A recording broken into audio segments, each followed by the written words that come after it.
तो इस कहानी के शुरू में हमें कुछ एस्ट्रोनॉट्स को स्पेस में दिखाया जाता है। वो अपना स्पेस स्टेशन ठीक कर रहे थे कि अचानक से उनके स्पेस स्टेशन के ऊपर कोई अजीब सी चीज आ जाती है। उस चीज की आवाज इतनी तेज, इतनी भयानक थी कि एस्ट्रोनॉट्स के कान फटने लगे थे। जिसके बाद ये सीन यहीं से कट होकर हमें कुछ सालों बाद एक ग्रुप को दिखाया जाता है, कॉलेज स्टूडेंट्स का। ये ग्रुप कैंपिंग के लिए जंगल में जा रहा था। रास्ते में ये लोग एक फ्यूल स्टेशन पे रुकते हैं, जहाँ फ्यूल स्टेशन पे इन लोगों की नजर एक चीप पे पड़ती है जिसके ऊपर होल लगा था। एक लड़का जब उसे चेक करने के लिए आगे बढ़ता है, तभी एकदम से ट्रक का ओनर आकर उसे पकड़ लेता है और कहता है, अपने काम से काम रखो बेटे। ये ट्रक का ओनर अब इस लड़के को डराने के साथ मार रहा था। तभी उसका साथी चार्ली यहाँ आकर इस लड़ाई को खत्म कर देता है और अपने साथी को लेकर वहाँ से निकल जाता है। ये लोग जंगल के दरमियान में पहुँच जाते हैं, जहाँ इनका फार्म हाउस था। फार्म हाउस में अपना सामान रखने के बाद इस ग्रुप में से 3 लोग जंगल को एक्सप्लोर करने के लिए निकल जाते हैं, जहाँ इन्हें एक नदी, एक चश्मा और बहुत ही खूबसूरत नजारे दिखाई देते हैं। साथ ही इन्हें एक छोटा सा हट भी मिलता है, जिसके अंदर ये तीनों जाने का फैसला कर लेते हैं। अंदर जाने पे इन्हें मरे हुए जानवरों के बहुत से सर मिले थे और इससे इन्हें अंदाजा हुआ था कि यह हट एक हंटर का है, एक शिकारी का। थोड़ा अंदर जाने पे लड़की देखती है कि इसी हट के अंदर आर्मी के कम्युनिकेशन टूल्स भी हैं, जिन्हें देखकर ये हैरान हो जाते हैं। फिर इनकी नजर पड़ती है ऊपर लगी हुई तस्वीरों पर और यह लोग ये देखकर शॉक हो चुके थे कि यह हट किसी और का नहीं बल्कि उसी आदमी का है जिसके साथ फ्यूल स्टेशन पे इनकी लड़ाई हो गई थी। इस तस्वीर में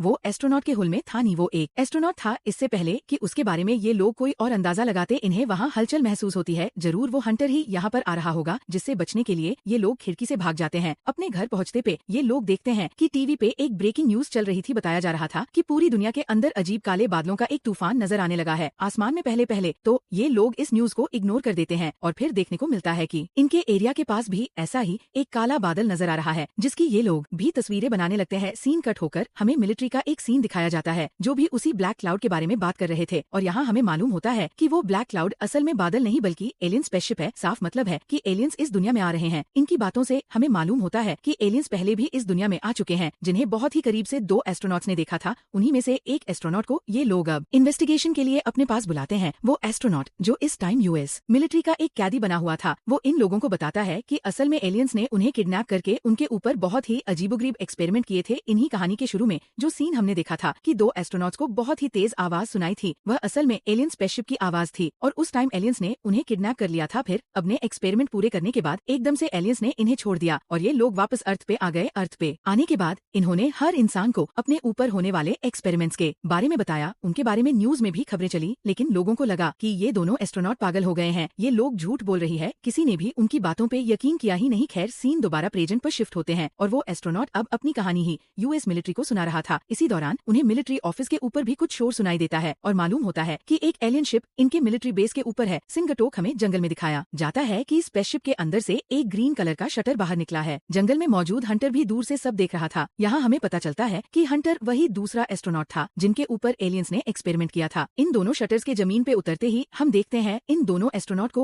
अजीब से पैनिक अटैक्स आने लगते हैं। यहाँ जंगल में कॉलेज ग्रुप जिस फार्म हाउस के अंदर रुका हुआ था, उसके बाहर भी एक एलियन लड़कता है, जिसे देखते ही एक लड़की बिल्कुल फ्रीज हो जाती है और थोड़ी देर में वो बेहोश भी हो जाती है। उसके बेहोश होते ही उसके साथी उसके पास आते हैं और इतनी ही देर में वो लड़की होश में आ जाती है। यहाँ इन लोगों ने अपने घर के एयरकिड मोशन सेंसर्स पर लगाए हुए थे, ताकि अगर कोई भी जानवर इनके घर के करीब आने लगे तो इन्हें पहले से पहले पता चले। अब ये मोशन सेंसर इन्हें ये बता रहा था कि वहाँ कोई आने वाला है न करके। जब ये देखते हैं तो उनके घर के पास वही हंटर ही था। मोबाइल जाता है उस हंटर को देखने के लिए, लेकिन इतनी देर में हंटर वहाँ से गायब हो जाता है और वो लड़का घर के अंदर वापस आ जाता है। इस लड़की का नाम था। उसके घर के अंदर की तरफ बढ़ते ही हम उसके घर के बाहर एक चिपचिपी सी चीज देखते हैं, जिसके ऊपर उसकी भी नजर पड़ जाती है और वो डर कर घर के अंदर भाग जाता है। हम ये देखने को मिलता है कि इनके घर के किट भी बहुत से एंगल्स थे। ये बात जानकर ये सब बुरी तरह डर चुके थे। अचानक ही इन्हें अपने किचन में से कोई आवाज आती है। लोग वहाँ जाकर देखते हैं तो इन्हें जेली फिश की तरह एक एलियन ड्रोन नजर आता है। ये जेली फिश जैसा ड्रोन इनके पूरे घर में ऐसे घूम रहा था जैसे वो उनके घर की इंस्पेक्शन कर रहा हो। ये सब लोग उसे डर रहे थे, लेकिन ये बिना इन सबको नुकसान पहुँचाए वहाँ से निकल जाता है। अब इन सब की सबसे बड़ी परेशानी यह थी कि एक एलियन भी इनके घर में घुस चुका था, जिसको महाने के लिए रो अंधाधुंधला फायरिंग करना शुरू कर देता है और ऐसे में एक गोली उसकी दोस्त कारा को ही लग जाती है। ये लोग उसे बचाने के लिए जल्द से जल्द यहाँ से लेकर जाना चाहते थे, लेकिन जब तक ये लोग गैरेज में पहुँचे तब तक उस लड़की की मौत हो चुकी थी। अब ये चीज ओके दिमागी हालत को खराब कर चुकी थी कि उसने खुद ही अपनी दोस्त को मार दिया। इसी खराब दिमागी हालत के चलते वो अपने बाकी दोस्तों को भी शूट करने लगता है और तब मजबूरन चार्ली को उसे रोकने के लिए उसका हाथ जख्मी करना पड़ता है। ये सब लोग पैनिक होकर यहाँ से भागने लग जाते हैं। रो जो इनके साथ गाड़ी में नहीं था, एकदम से वो इनकी गाड़ी के सामने आ जाता है अपनी पिस्टल लिए। वो अभी भी इन लोगों को मारना चाहता था, लेकिन इसे बचाने के लिए ये लोग जैसे ही अपनी गाड़ी को टर्न करते हैं, उनकी की गाड़ी डिसबैलेंस होकर लिप हो जाती है और पहाड़ी से नीचे गिर जाती है। किस्म से ये लोग जिंदा बच गए थे। जल्दी से ये लोग अपनी गाड़ी से निकल जाते हैं और तब हमें दिखाया जाता है कि एलियन स्पेसशिप ठीक उस लड़के के ऊपर आकर उसे अपने अंदर ले जाते हैं जो इन तीनों को मारने के लिए इनके पीछे पड़ा हुआ था। ये देखकर ये तीनों बुरी तरह घबरा गए और बचकर वहाँ से भागने लगे। इनके ग्रुप का एक साथी अचानक से एक ट्रैप में फंसकर गिर जाता है जिनसे इनकी घबराहट और भी ज्यादा बढ़ जाती है। असल में ये ट्रैप हंटर का लगाया हुआ था और अब इन्हें अपने करीब से एक एलियन की भी आवाज आ रही थी। यह लोग काफी डर रहे थे लेकिन इनकी खुशकिस्मती कि यहाँ पर हंटर ही था जो इस लड़की को ट्रैप से आजाद कर देता है। लेकिन क्योंकि हंटर को भी यह बात मालूम थी कि यहाँ गरीब एलियन है इसलिए एकदम से हंटर यहाँ से गायब हो गया। अब वो एलियन जो आहिस्ता आहिस्ता इन बच्चों के ग्रुप की तरफ बढ़ रहे थे उन्हीं में से इंडियन हंटर के बिछाए जाल के अंदर फंस जाता है और यह देखकर हंटर तो जैसे खुशी से पागल ही होने लगा था। एलियन को पकड़ने की खुशी में ये इन बच्चों को भी रेस्क्यू करते हुए अपनी हार्ट में ले आता है। इन लोगों के जख्मों पर बट्टी करने के बाद वो इन लोगों को एलियंस के सीक्रेट बताने लगता है कि कैसे पिछले हजारों सालों से एलियंस इंसानों को किडनैप कर करके उनके ऊपर अपने एक्सपेरिमेंट्स कर रहे हैं और एक्सपेरिमेंट करने के बाद वो इन इंसानों को वापस जमीन पर छोड़ देते हैं। और एक सबसे बड़ी हकीकत जिसे यह सब जानकर भी हैरान हो जाते हैं कि होमोसेपियन गनी इंसान भी एलियंस के किए गए एक्सपेरिमेंट की वजह से ही पैदा हुए थे। एलियंस ने यूनिसेल्यूलर और ऑर्गेनिस्ट मस के जरिए इंसानों को बनाया था।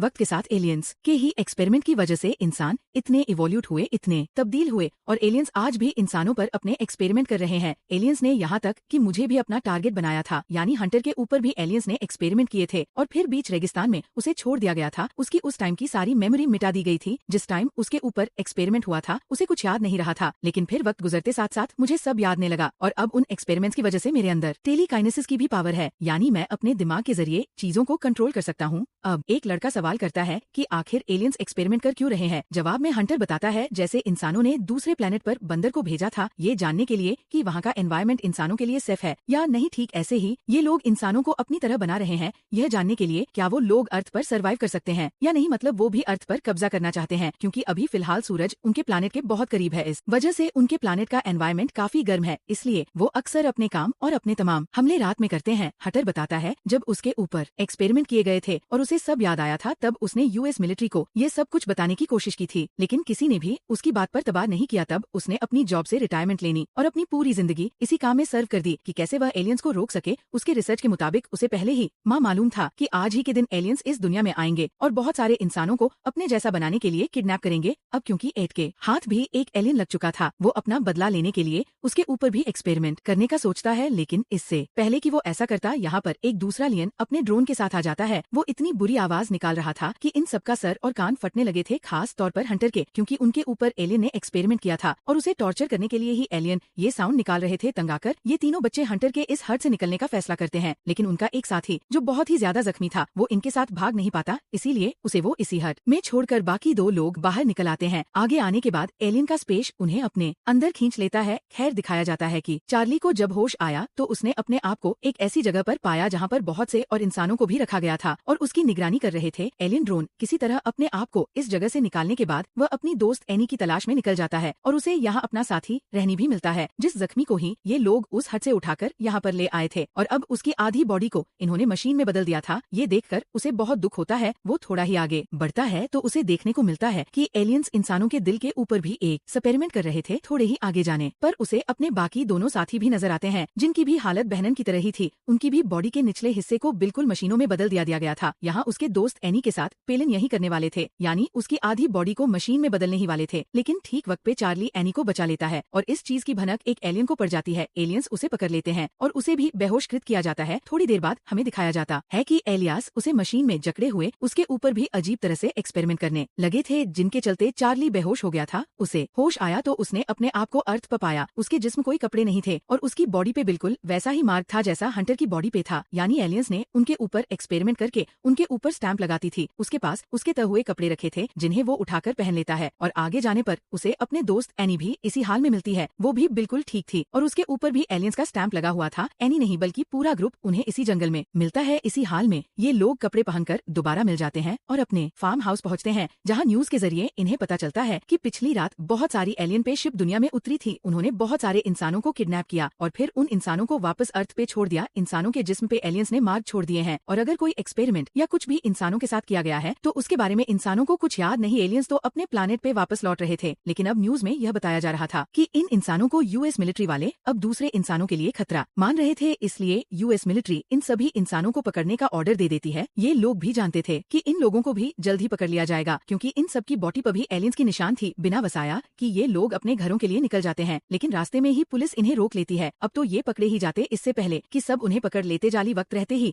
अपने अंदर की टेलीकाइनेसिस पावर को ऑब्जर्व कर लेता है और इन्हीं बोवर्स का इस्तेमाल करते हुए वो पुलिस ऑफिसर की गन को उनके हाथ से छीनकर खुद पकड़ के उनके ऊपर हमला कर देता है। उसकी फायरिंग के जवाब में पुलिस वालों ने भी यहाँ फायरिंग की थी, जिसके चलते उसके काफी सारे साथी मारे गए थे और इसके बदले में चार्ली ने भी उन सारे पुलिस ऑफिसर्स को मार दिया था। यहाँ जख्मी हुई उसकी दोस्त एनी एकदम से अपने आप को खुद ही ठीक कर लेती है, यानी उसके अंदर हीलिंग की सुपर पावर आ चुकी थी, जिसके बाद वो उठकर अपने सभी साथियों को भी हील कर देते हैं और यह सब भी जिंदा हो जाते हैं। और ऐसे हमें मालूम होता है कि ये लोग इमोर्टल हो चुके हैं, यानी ये अब कभी नहीं मरेंगे। कहानी के आखिरी सीन में हमें दिखाया जाता है कि वही काले बादल जिसके अंदर से एलियन स्पेसशिप निकली थी, वो अब अर्थ के ऊपर मंडरा रहे थे, जिन्हें इन तीनों ने देख लिया था और ई को दिखाते हुए ये कहानी खत्म हो जाती है। सो गाइस, अगर आपको ये वीडियो पसंद आया है तो इस वीडियो को लाइक शेयर के साथ हमारे चैनल को सब्सक्राइब जरूर कर लेना। बाकी मैं मिलता हूँ आपसे अगली वीडियो में, तब तक के लिए आप हमारे चैनल की और वीडियोस को भी देख सकते हैं।